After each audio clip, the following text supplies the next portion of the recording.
గజం కేవలం 4,500 రూపాయలతో 165 గజాల భూమి కేవలం 8 లక్షలు మాత్రమే. ఓకే, మీరు పట్టుపట్టి నితిన్ గడ్కరీతో మాట్లాడి మోరంపూడి ఫ్లైఓవర్ తెచ్చారు, చాలా నిధులు తీసుకొచ్చారు, ఈఎస్ ఆసుపత్రులు తెచ్చారు, అన్ని తెచ్చారు కదా. మరి మీరు అనపర్తి నియోజకవర్గ ప్రజలకు ఒక ఎంపీగా ఒక హామీ ఇచ్చారు, నో హాల్ట్ నో ఓట్ అనేసి. అంటే అనపర్తి రైల్వే స్టేషన్ లో జన్మభూమి ఎక్స్ప్రెస్ నేను స్టాప్ చేయిస్తానని ఒక ఎంపీగా మరి ఎందుకు చేయలేదు? సరే, ఎంపీగా చేయలేదు కాబట్టి ఇప్పుడు ఎమ్మెల్యేగా కన్వర్ట్ అవుతున్నారు. మీరు ఎమ్మెల్యే అభ్యర్థిగా మిమ్మల్ని కన్ఫై చేస్తూ ఇక్కడ మీరు ఇన్ఛార్జ్గా ఉన్నారు. అంటే ఇప్పుడు ఎట్లా మీరు ఎంపీగా వెళ్ళడం లేదు కాబట్టి నో ఓట్ అనేది అనుకోవచ్చా? ఇంకా అది హాల్ట్ ఉండదు, ఓట్ ఉండదు. ఒకటి చూడండి, నిజంగా నో ఓట్ నో హాల్ట్ అని మీరు ఏదో డిస్క్రైబ్ చేస్తున్నారు, కానీ నేను త్రికరణ శుద్ధితో తీసుకురావాలనేది నా ఆలోచన. Not only Anaparthi, even for Nidadavolu కూడా ఆ జన్మభూమి ఎక్స్ప్రెస్ హాల్ట్ తీసుకురావాలని అది ఆలోచన. ఇప్పుడు మీకు వందే భారత్ ట్రైన్స్ విన్నారు కదా? విన్నానండి. వందే భారత్ ట్రైన్స్ ఎంత స్పీడ్ లో వెళ్తుందండి మీకు తెలుసా? నేను ప్రయాణం చేయలేదు. నాలెడ్జ్ లేదా? General knowledge. సరే, 120, 130 స్పీడ్ లో వెళ్తున్నాయి. మామూలు జనరల్ ట్రైన్స్ ఒక 90 అట్లా వెళ్తాయి. 100 కూడా వెళ్తాయండి. సరే, యావరేజ్ గా నేను చెప్తున్నా. సో వెళ్ళినప్పుడు ఇప్పుడు ఉన్న ఎగ్జిస్టింగ్ ట్రైన్స్ కూడా ఎక్కడెక్కడ కొంత వీక్ ఉన్నాయో హాల్ట్స్ తీసేస్తున్నారు. ఇప్పుడు న్యూ హాల్ట్స్ ఎక్కడైనా ఇవ్వాలి అని అంటే ప్రైమ్ మినిస్టర్ ఆఫీస్ నుంచి పర్మిషన్ ఉండాలి.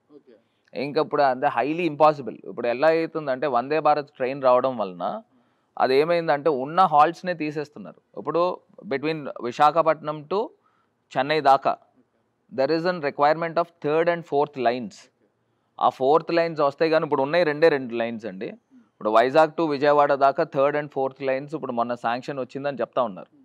నేను కూడా 10 సార్లు కాదు 20 సార్లు మేము రైల్వే మినిస్టర్ దగ్గరికి వెళ్ళాం. ఈ అనపర్తి హాల్ట్ గురించి వెళ్ళాను.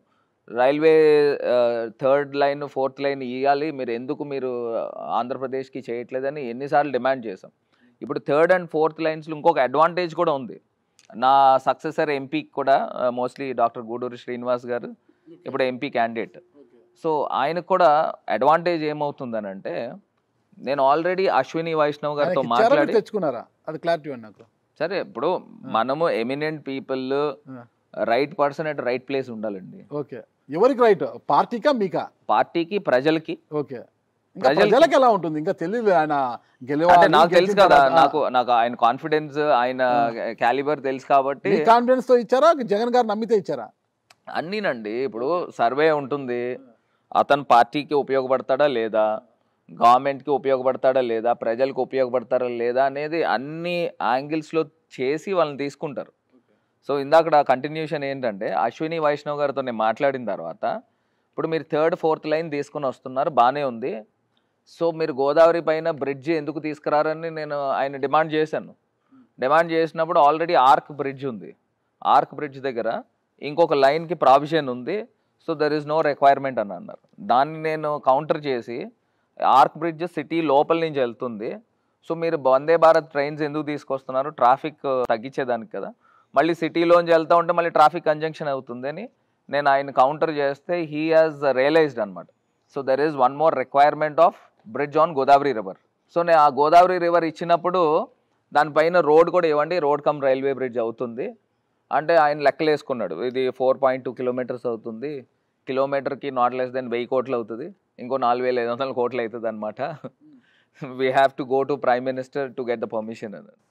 సో మొత్తం మీద మీకు కావాల్సింది ఇంకో 2 లైన్లు. ఇంకో 2 లైన్లు వచ్చేంత వరకు మీరు ఇచ్చిన హామీ నెరవేర్చలేను అంటారు. అయితే నెరవేర్చలే కాదండి, ఇప్పుడు ఇండియాలోనే ఎక్కడ కొత్త హాల్ట్స్ ఇయ్యట్లా, అదే సార్ తీసేస్తున్నారు. So it's a policy matter. Janasena party office కోసం అని చెప్పి ఒక బిల్డింగ్ విషయంలో కొలతలు సరిగ్గా లేకపోయినా డీవియేషన్ ఉన్నప్పటికీ సార్ దానికి అగేన్స్ట్ గా కార్పొరేషన్ చైర్మన్ ఆయన ఇట్లా కట్టడానికి వీల్లేదని చెప్పి స్టాంప్ వేసి మరి ఒకటి ఇస్తే, ఒక పత్రం ఇస్తే, దాన్ని కాదని మీరు జనసేనకి సపోర్ట్ చేసి లేదు వదిలే కట్టుకొని అని చెప్పి సపోర్ట్ చేశారు. మరి మిమ్మల్ని ఏమనాలి? అసలు మీకు ఎవరు మీకు ఫీడ్బ్యాక్ ఇచ్చారు నాకేది తెలియదు, కానీ ఇప్పుడు నేను ఎంపీగా నాకు ఎంతో మంది పరిచయాలు ఉంటారు. నేను ఇప్పించానని మీరెందుకు అనుకుంటున్నారు? బయట అదే చర్చ జరుగుతుంది. ఏం చర్చ జరుగుతుందండి? మీరు అట్లా కాదు, నేను అలా చెప్తున్నాను. మీరు అది ప్రూవ్ చేస్తే నేను ఇలా బహిరంగ నేను సారీ చెప్తాను. ఏం మాట్లాడతారు? ఎవడో పిచ్చోళ్ళు 10 రకాలు మాట్లాడితే దానికి ప్రతి దానికి నాకు ఆపాదించడం అనేది ఎట్లా కుదురుతుంది? కరెక్ట్. అది మీ ప్రమేయం లేకుండా నిర్మించారు. విల్లా స్ట్రీట్ తెలుసు కదా మీకు, అగ్రికల్చర్ ల్యాండ్ నుంచి కన్వర్షన్ కాకముందే ఆడొక భవంతి నిర్మించారు. దానికి రెవెన్యూ అధికారులు కూడా ఒక బోర్డు వేశారు. ఇది అనధికారంగా నిర్మించారు, ల్యాండ్ కన్వర్షన్ చట్టంకు వ్యతిరేకంగా ఇది చేశారు కదా. మరి ల్యాండ్ కన్వర్షన్ వ్యతిరేకంగా చేసిన ఆ విల్లాలో మీరు ఉగాది పుష్కరాలంట, ప్రైవేట్ కార్యక్రమాలంట నిర్వహించుంటున్నారు కదా, అది కరెక్ట్ అంటారు ఒక ఎంపీగా మీకు? నాకు తెలీదు అసలు అది అగ్రికల్చర్ ల్యాండ్ కన్వర్షన్ జరిగిందో లేదో నాకు తెలియదు. పెద్ద బోర్డు పెట్టారు కదా రెవెన్యూ అధికారులు బయట. నేను చూడలేదు. చూపించమంటారా? అది 365 days అక్కడే ఉందా బోర్డు? నాకు ఉంది, ఇప్పటికీ ఉంది. నిజంగా నాకు తెలియదు. ఒకవేళ నిజంగా నా నోటీస్ లో ఉండుంటే అట్లా చేసి ఉండేవాడిని. మీరు అక్కడ బిల్డింగ్ లో వెళ్ళి ఆ సంబరాలు చేసుకోవడానికి కారణం ఏంటి సార్? మరి అంటే అది ఎవరిది అనుకొని వెళ్ళారు? మా పార్టీలో నాయకులు ఎవరో సజెస్ట్ చేశారు అది బాగుంటుంది అని చెప్పేసి చెప్తే. అంటే మీ పార్టీలో నాయకులకు చాలా మందికి తెలుసు, అంటే మీకు తెలియకపోవచ్చు, అంటే వాళ్ళందరికీ తెలుసు. అయితే ఏం తెలుసు? ఇప్పుడు సార్ చెప్తున్న బోర్డు గురించి. బిల్డింగ్ ఉందని తెలుసు, అది బోర్డులు ఎక్కడ ఉన్నాయా లేవా అనేది మాకు తెలీదు. ఒక 4 ఎకరాల భూమి ఏదైతే ఉందో అది ఫార్మర్స్ ల్యాండ్. ఆ ల్యాండ్ లో ఒక బిల్డింగ్ కట్టి దాంట్లో మళ్ళీ మీరు అందరూ వెళ్ళి సంబరాలు చేసుకున్నాం, ఉగాది సంబరాలు పార్టీ. అట్లా కాదండి. ఇప్పుడు నేను ఒకటి చెప్తాను వినండి.